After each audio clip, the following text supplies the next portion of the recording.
homeowners caught in a nightmare because the developer cut corners and the city looked the other way. You're looking at a real estate developer who's created real problems. These people will tell you why.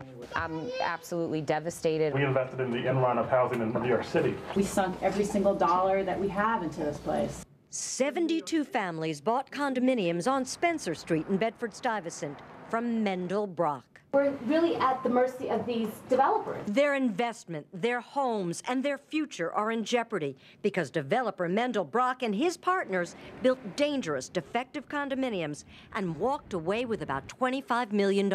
We did not violate anything. That's going to be my only comment. But city records show building and zoning codes were violated at Spencer Street. Tell these homeowners what you're going to do for them. If you give me a half an hour, I'll make myself available with my PR company. I mean, is that a promise? Yeah. Is that a promise under God? One under God. Will he keep his promise? Brach has a history of problem buildings. Here in Williamsburg, he tried to build a building too tall for the neighborhood until a city order and a lawsuit limited the size. On Spencer Street, condos sold for between $300,000 and $500,000. Buyers thought everything was perfect. It never crossed my mind that I was walking into some sort of trap. Until violations are fixed, the city won't give owners a certificate of occupancy, making their apartments worthless. Adam Lightman Bailey is their attorney. Without a certificate of occupancy, they can't sell their homes. They can't refinance their homes. Buildings Commissioner Patricia Lancaster. People want to know how Mendel Brach can get away with what he got away with.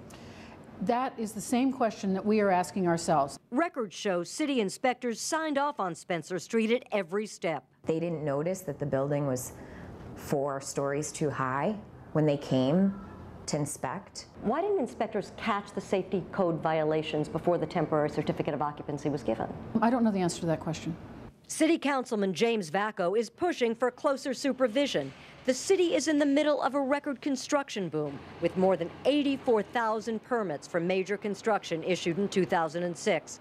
But there are only 208 construction inspectors. We have so much development in our city and so much that's going on in violation of the zoning resolution that we want to rein in and get some control. City officials say Brach and his architect fooled them into giving a zoning exemption by claiming Spencer Street would be a community facility, a dormitory for teachers at this yeshiva, Beth Chana, in Williamsburg. But records show Brach had another plan. He filed papers with the New York State Attorney General asking permission to build condominiums here on Spencer Street.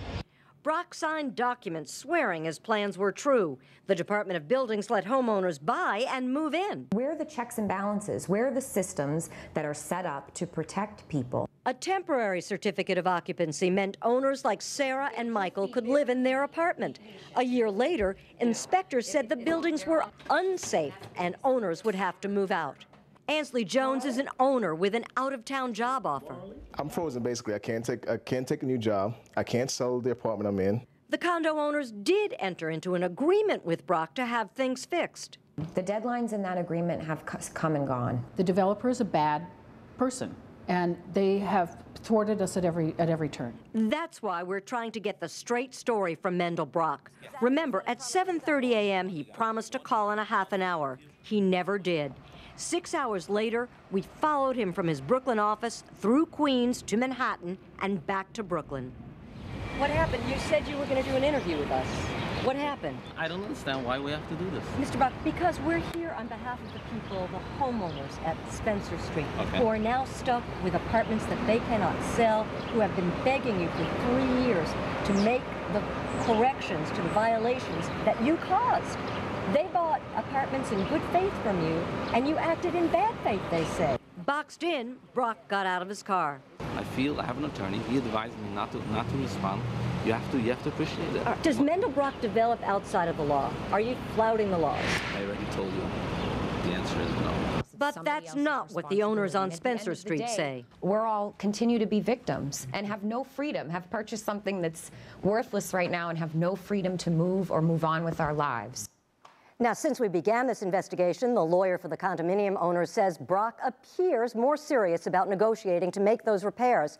And the buildings commissioner says more inspectors have been hired and there are new regulations making it tougher for developers to break the law.